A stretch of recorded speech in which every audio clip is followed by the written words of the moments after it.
తో పౌలు మాట్లాడుతున్నాడు కనుక మీరు ప్రభువు కోసం పడేటువంటి ప్రయాస వచ్చి సనుక్కోవటం కొనుక్కోవడం, నేను చెయ్యకపోతే ఇంకెవడు చేసేవాళ్ళు లేడు అనుకోవట్లే.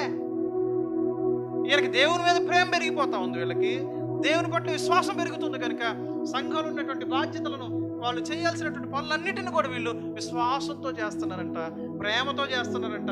యేసు ప్రభువుని నమ్ముకున్నందుకు వీళ్ళకి వచ్చేటువంటి ఇబ్బందులన్నీ కూడా నాకు దేవుడు బహుమానం ఇస్తాడని వాళ్ళు ధైర్యంగా వాటిని వర్చుకుంటున్నారు.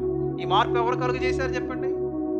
అదే నువ్వు రక్షించబడిన వ్యక్తి అయితే నీ జీవితంలో మొదటిగా కనిపించేటువంటి లక్షణం మార్పు చెందిన నీ జీవితమే. అది కనిపించలేదంటే నీవు డ్రామా వ్యక్తివి. ఎవరో చెప్పండి, నువ్వు డ్రామాలు వేసే వ్యక్తివి.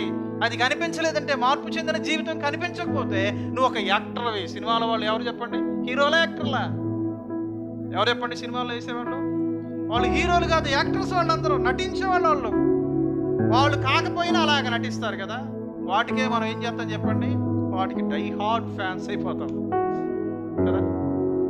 వాళ్ళు నటించేవాళ్ళు, వాళ్ళు జీవించేవాళ్ళు కాదు. వాళ్ళు అంత నటనలో జీవిస్తారు, కానీ యథార్థ జీవితం వాటిని చూసి మనం నేర్చుకోవడానికి ఏం లేదు. నిజమైనటువంటి హీరో లోకానికి, నిజమైనటువంటి మోడల్ యేసుక్రీస్తు ప్రభువారే.